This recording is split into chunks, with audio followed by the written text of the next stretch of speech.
Yes Prasad, Rammohan Naidu మాట్లాడటం మనం చూసాము. అంటే కేంద్రానికి ఏది అడగట్లేదు ఏపీ తరపున చంద్రబాబు అని చెప్పి గతంలో చెప్పారు. ఇప్పుడు బడ్జెట్ చూశారు మీరు, బడ్జెట్లో ఏపీకి వరాల జల్లు కురిపించారని ఆయన చెప్పడం జరిగింది. సో లేటెస్ట్ అప్డేట్స్ చెప్పండి ప్రసాద్.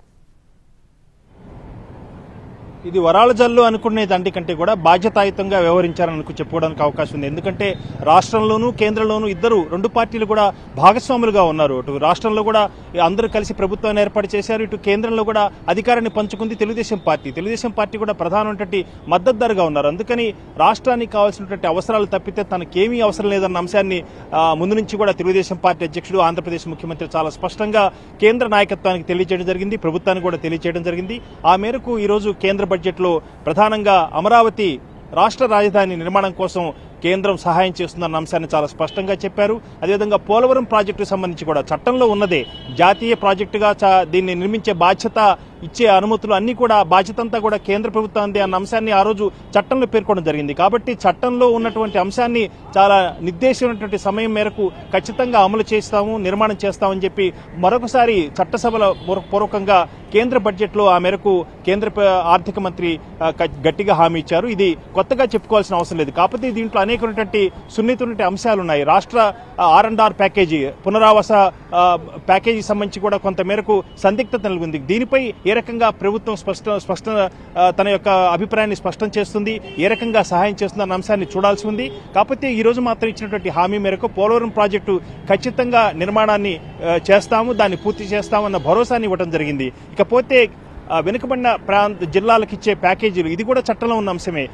రాయలసీమ, ప్రకాశం, అదేవిధంగా ఉత్తరాంధ్ర జిల్లాలకు శ్రీకాకుళం, విజయనగరం, విశాఖపట్నం జిల్లాలకు ప్రత్యేకమైనటువంటి ప్యాకేజీ ఇస్తామని చెప్పి ఆ రోజు చట్టంలోనే పేర్కొనడం జరిగింది. దాన్ని అమలు చేస్తామని చెప్పి మరొకసారి చెప్పడం జరిగింది. దాంతోపాటు చెన్నై, విశాఖ కారిడార్లో కొప్పర్ వద్ద పూర్తి స్థాయిలో ఆ సెంటర్కు, ఆ పారిశ్రామిక వాడకు మౌలిక వసతుల రూపకల్పనకు సంబంధించి ప్రత్యేక నిధులను కేటాయిస్తామని కూడా చెప్పడం జరిగింది. ఇది కూడా గతంలో ఉన్న అంశమే.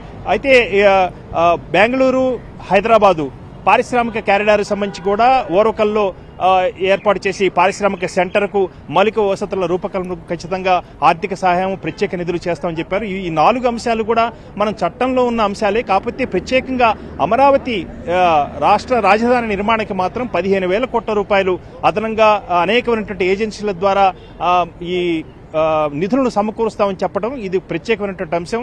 ఇది రాష్ట్ర రాజధాని కోసం భూములు ఇచ్చినటువంటి రైతులకు ఊరట కలిగించే అంశం.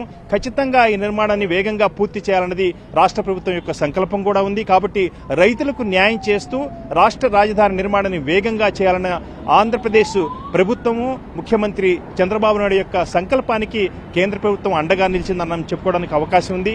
దాంతోపాటు అదనంగా అనేకమైనటువంటి అంశాలు కూడా ప్రభుత్వంలో కొత్తగా ఎకనామిక్ జోన్స్ గా కొన్ని సిటీలను ఎంపిక చేసుకుని వాటికి ప్రత్యేకమైన నిధులను సమకూరుస్తామని చెప్పి బడ్జెట్ ప్రసంగంలో చెప్పడం జరిగింది. కాబట్టి ఆ తరహాలో, ఆ కేటగిరీలో రాష్ట్ర రాజధాని అమరావతికి సంబంధించి కూడా కొంతమేరకు నిధులు తెచ్చుకునేందుకు అవకాశం ఉంది. ఈ రకంగా అనేకమైనటువంటి వ్యవస్థల ద్వారా, ఏజెన్సీల ద్వారా, అనేకటువంటి పథకాల ద్వారా అమరావతి రాష్ట్ర రాజధానికి సంబంధించి నిర్మాణానికి కొంతమేరకు పెద్ద ఎత్తున నిధులు తెచ్చుకోవడానికి అవకాశం ఉంది.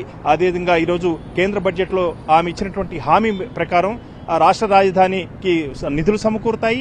పోలవరం ప్రాజెక్టు కూడా వేగంగా పూర్తి చేసేందుకు ఏమాత్రం కూడా వెనుకాడము, ఆ రకంగా కేంద్ర ప్రభుత్వం తోడ్పాటు అందిస్తుందని చెప్పారు. కాబట్టి ఈ 2 అంశాలు ఆంధ్రప్రదేశ్ చాలా ముఖ్యమైన అంశాలు. ఇది ఆంధ్రప్రదేశ్ అధికారంలో ఉన్నటువంటి తెలుగుదేశం పార్టీ నేతృత్వంలోని ప్రభుత్వానికి, అదేవిధంగా ప్రజలకు ఇచ్చినటువంటి హామీ మేరకు అమరావతి రాజధాని పూర్తి చేసేందుకు ఖచ్చితంగా ఇది చాలా దోహదం చేస్తుంది. ఇది కేంద్ర ప్రభుత్వం ఇచ్చే ఆర్థిక సహాయం చాలా గొప్పగా ఆ అమరావతి రాజధాని నిర్మాణం చేసుకునేందుకు కొంత మేరకు వెసులుబాటు కలుగుతుంది. ఇప్పుడిప్పుడే ఆర్థికంగా చాలా ఇబ్బందుల్లో ఉన్నటువంటి ఆంధ్రప్రదేశ్ రాష్ట్రానికి కేంద్ర ప్రభుత్వం ఇచ్చే ఆర్థిక తోడ్పాటు ఖచ్చితంగా దానికి ఉపయోగం కలుగుతుంది. అదేవిధంగా ఉపశమనంగా కూడా ఉంటుంది. Right, thanks for updates Prasad.